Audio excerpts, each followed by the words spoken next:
Hello, hi guys, welcome back to the channel. That Barefoot Girl, so glad to have you in this space where we talk about matters affecting life. Yes, our lives.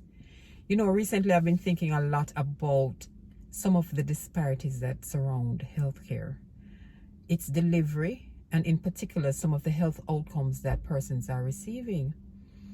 Now, we don't have to look too far to realize that economics is a driving factor behind some of these disparities.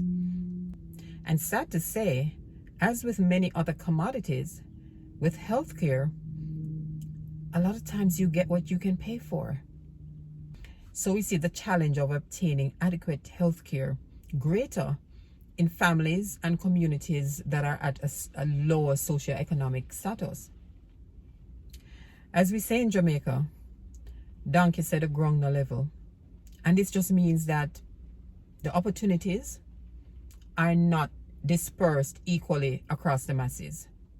And of course, not everybody has healthcare insurance.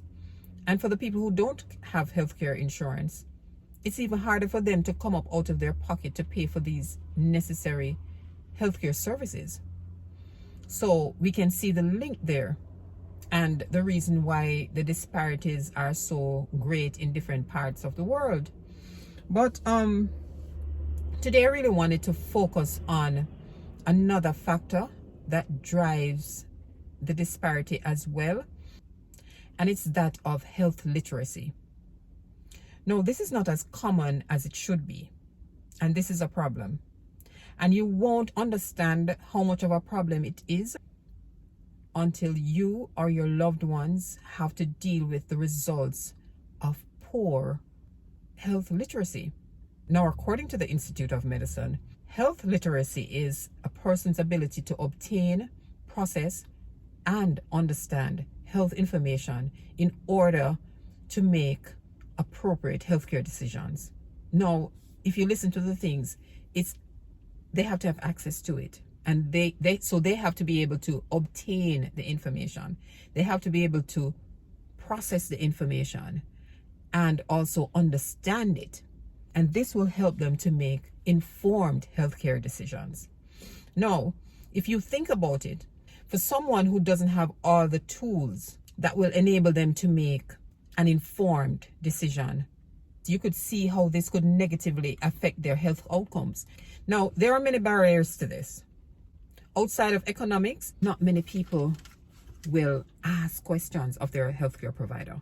When the healthcare provider makes a recommendation, there are many persons who will sit in that doctor's office or that nurse practitioner's office, and they will not ask, why do I need this treatment?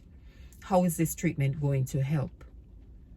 What are the side effects of this treatment? Do I need somebody to assist me while I'm going through this treatment? Relevant questions.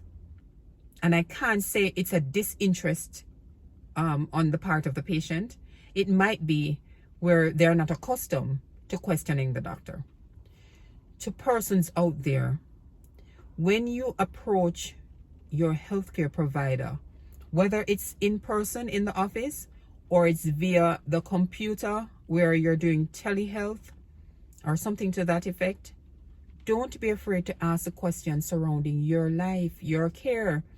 If they're telling you that they're changing one of your medicines, you want to know, why is it that they're changing this medicine?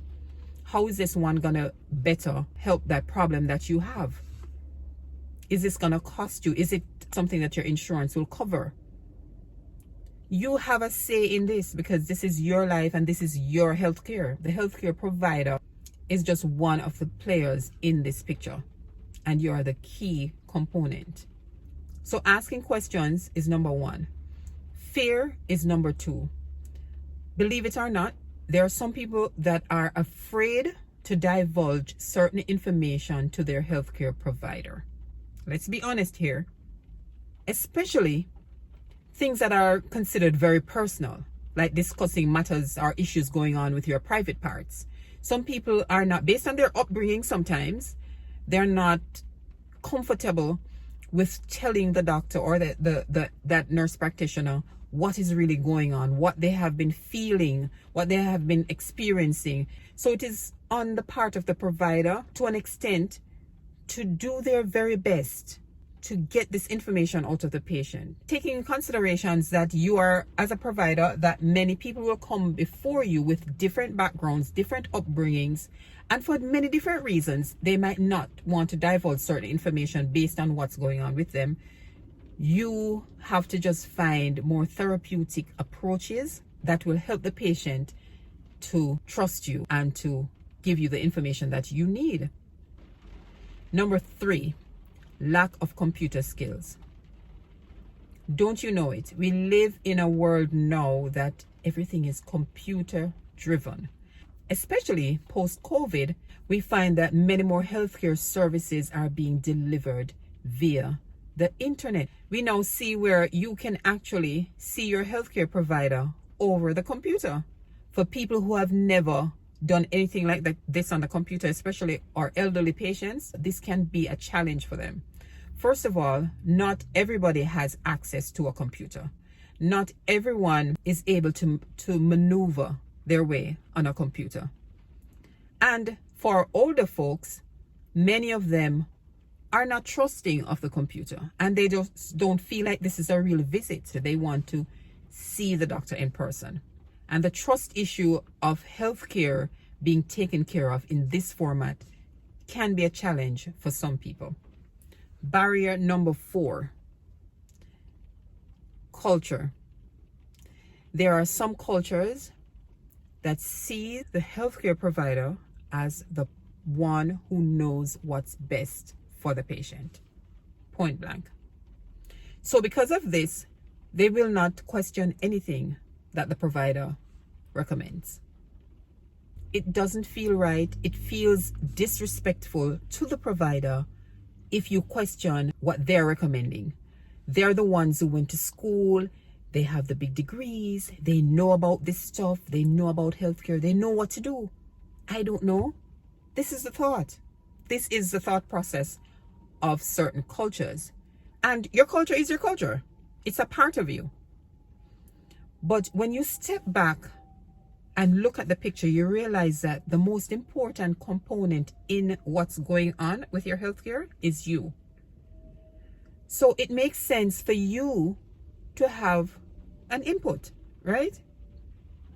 So with whatever the healthcare provider is doing and recommending, if you're capable of understanding this, why can't you ask questions about it? How is it going to affect you? Is it going to work out better? Do you stand a better chance with this medication as opposed to the one that you were taking? Why are you stopping that one? What does this test entail that you're sending me to get? Is it covered by my insurance? Whatever question you can think of as a patient, ask it. It is not a stupid question. This is your health. And then there's this other aspect of culture where I can relate to this as a Jamaican. I remember a friend of mine told me of her mom. She went to the doctor, right? Note, I said she went to the doctor. She felt she needed to go and see her doctor. So she went and saw her doctor. And she told him what was happening and so on. The doctor assessed her, made his recommendations, and was writing the prescriptions. Now, she was telling her daughter that, I just sat there and I just watched him writing up all of that. Because I don't know who him think is going to take all of that medicine. Those are my people. My loved Jamaican people. We don't like to take a lot of medicines. But regardless of this, there was a reason why you went to see the doctor. Was it for his opinion? I don't know. She already decided she's not going to take all of that. But here is where us as providers need to take the time to explain the importance of the change in medicine or the addition of a medicine, or procedure or tests or whatever we recommend. We need to explain and make sure that the patient understand the importance and how this can be valuable to their health outcome. And number 5, support. Yes, I said it's support. At some point, we need support. So it is with our elderly community, you know. We need to recognize family members, close friends. If you care about this person, recognize that there's something going on. They're no longer able to safely take their medicines. They're no longer able to talk to their doctor on their own. They're no longer able to explain themselves when they go to the doctor's office. They're not able to make decisions safely. Recognize what's going on with them. If they need their glasses, try and help them to get it. If they need a hearing aid, try and help them to get it.